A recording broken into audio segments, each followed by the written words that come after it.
This is my kind of insane Nerf gun. Unlike most, which fire somewhere around 8 darts per second at best, mine's going to shoot up to 100. At least, that's the plan. To get there, I'll need to do lots of planning, CAD, coding, and debugging. So get ready, we're gonna dive right in. Here's the plan. 100 darts per second from a single barrel, with a reasonably sized magazine, and no cheating or shortcuts. My motivation for this is not really clear, but I feel like it's going to be a really fun and difficult engineering challenge. First, I'll need some kind of exceptionally complicated magazine that's going to quickly feed darts. This is going to pair with some kind of mechanism to advance the darts from the magazine, and finally a set of flywheels to accelerate the darts down the barrel. Simple enough, but here's the catch. 100 darts per second means my advancing mechanism will only have about 10 milliseconds to do its thing. That's fast, like 20 times faster than the blink of your eye fast. So fast that an oscillating mechanism with a 40mm stroke is going to be hitting about 650 Gs of acceleration to achieve this. Yeah, that seems fine, let's test it. So I bought the most powerful solenoid I could find on Amazon. It's a little scary. Whoa. Alright, calm down.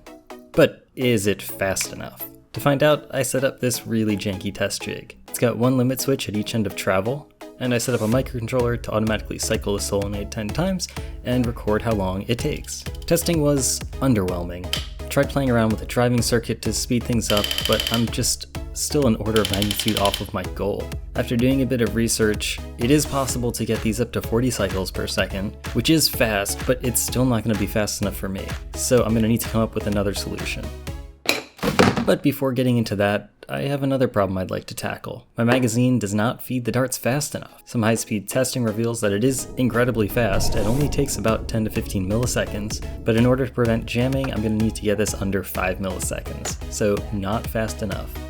My solution is more magazines. Rather than putting them side by side like this, I packed them all into a single circular body. And this is what that looks like. I actually designed this entire project using Onshape. So if you'd like to check out the CAD and even copy it and make your own tweaks, the link is down below. If you don't have an account yet, you can use my link to sign up for free. www.onshape.pro/3dprintedlife. Now the magazine looks a little complex, but in reality, it is just one simple magazine design duplicated 9 times. I'm using a constant force spring attached to a small sliding shuttle, which is going to pull all the darts up. Each section holds 9 darts, so I ended up with an 81 dart magazine with 9 individual ports. I still need to find a way to chamber the darts though, aka get them out of the magazine and into the flywheels. My first thought was solenoids, but then I remembered my testing from earlier. Maybe multiple solenoids running out of sync? No, that's a bad idea. Then I had a maybe crazy idea. What if I used the spinning of the magazine to push out the darts?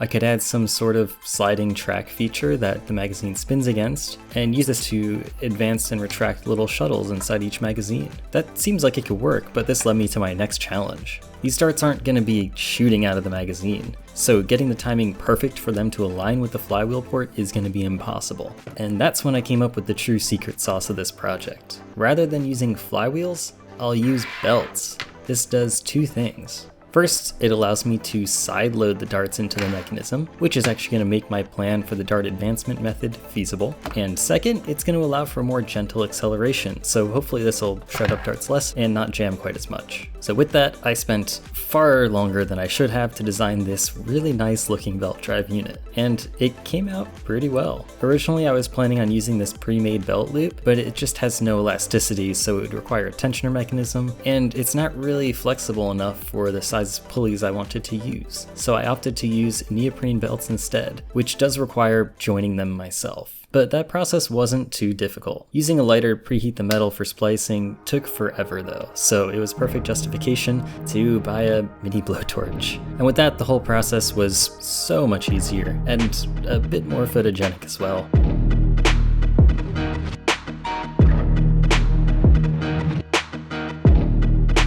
I made this simple alignment jig out of plexiglass to ensure the new belts were straight. And good tip if you ever need to cut plexiglass without any fancy tools, it's really easy to do by just scoring it, aligning it with an edge, and snapping it. It makes for really easy clean cuts. Alright, now to power the belt drives, I went with drone motors. If you think this is overkill, just wait until you see what I'm using for the drum motor. Anyway, they are definitely overkill, but 100 darts per second is no joke, so I'd rather over-design this. I threw everything together and used a 4S LiPo for the power source. Now it's time to give it a go. And I completely nuked the first speed controller, but I didn't get on a camera. The second one I kept alive, but for some reason this motor just was not spinning. Even unloaded. You'll notice that I am squeezing the life out of this. Definitely not afraid of the torque sending it flying. And some debugging later, I found out that the motor mounting screws were too long. That's dumb. So I reassembled it and gave it a proper go.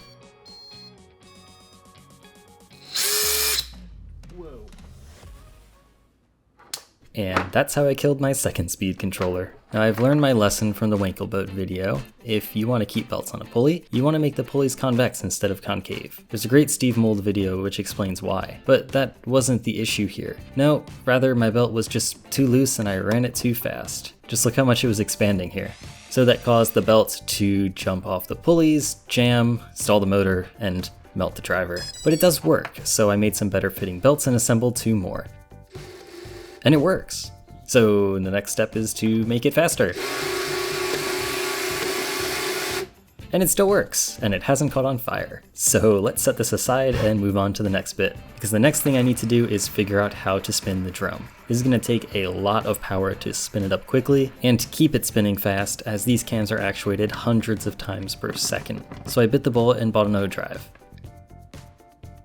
Actually 2, because the older version was being problematic, and I didn't want to figure it out. Just how powerful is this motor and driver? Powerful enough, don't worry. Considering how terrifying this first spin-up was, I think it's gonna do just fine. And if you're wondering why it was so wobbly just there, well, the center axis hole was undersized, and I didn't have a 10mm drill bit, so I used a dowel pin as a drill bit, thinking the friction would enlarge the hole, and well, you can see just how well that worked. Also, check out this custom aluminum backplate that I, didn't make, but I did design it. I also designed this pretty cool mechanism to allow inserting and removing the magazine. It's not quite user-friendly yet, but it basically just uses the slop of the belt to allow for actuation of this little slidey bit to let you put in and take out the magazine. So at this point I had all of the components I needed to give it a full test. The belt modules were not quite aligned right with the drum mag, so I just held that in place, and I didn't have all the software to control things yet, so I spun it by hand. And yes, I might have messed up on a few first attempts, but eventually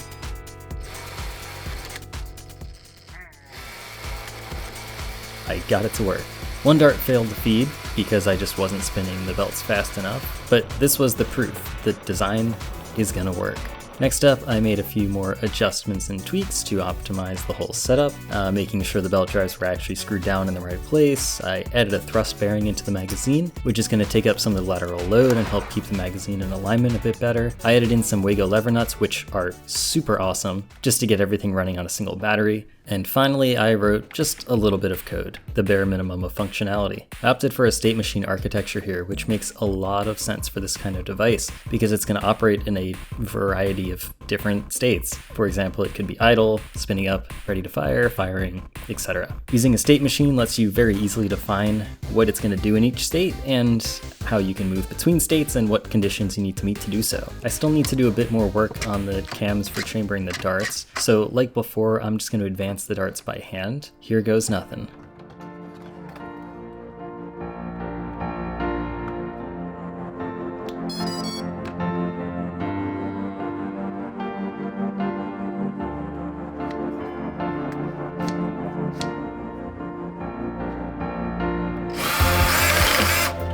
And wow, this was actually the first attempt.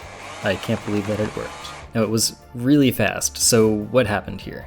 Well, I have two buttons on the circuit board. Eventually these are going to be built into the trigger mechanism. The first is to spin up the belt drives, and the second is to actually fire. In this temporary operating mode, I don't start spinning up the drum mag until it's actually firing. This will change in the future, but for now it is what it is. And the drums span up pretty quick. So quick that the last few darts were actually exceeding a rate of 50 darts per second. And of course I have a proper slow motion video. Here is 10% speed.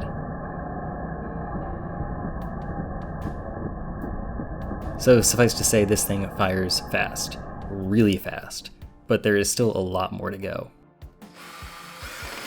And so far all these tests have been firing about 2 feet into my window. So I wanted to see what happens over distance.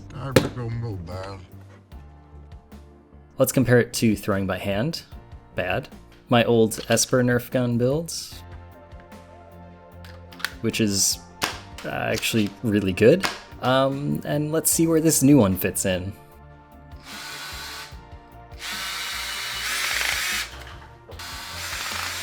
And it's okay, it's not too powerful, but it does send all the darts at least across the room. And keep in mind, I do plan on adding a second stage to give it some more power and maybe some spin on the dart as well. And I also have no barrel, but you know what? It's still pretty insane. Well, I guess you can't impress everybody. This thing really is ridiculous though, and I'm super excited to see it firing continuously. So clearly I am not done yet, but it has taken a ton of time and development to get to this point, so I wanted to share my progress. My next video will feature a completed Nerf blaster, and I'm pretty confident that the mythical 100 dart per second target is actually going to be within reach. The main focus is going to be on designing and optimizing the cam track and dart advancer slides, and of course putting all of this into an aesthetic package with some maybe actual handles to hold it, because right now this thing is sketchy. A big thank you to all my Patreons for your support, and thank you to Onshape for sponsoring a portion of this video. I'll see y'all in a few weeks when the next video is going to be ready. So for now, bye!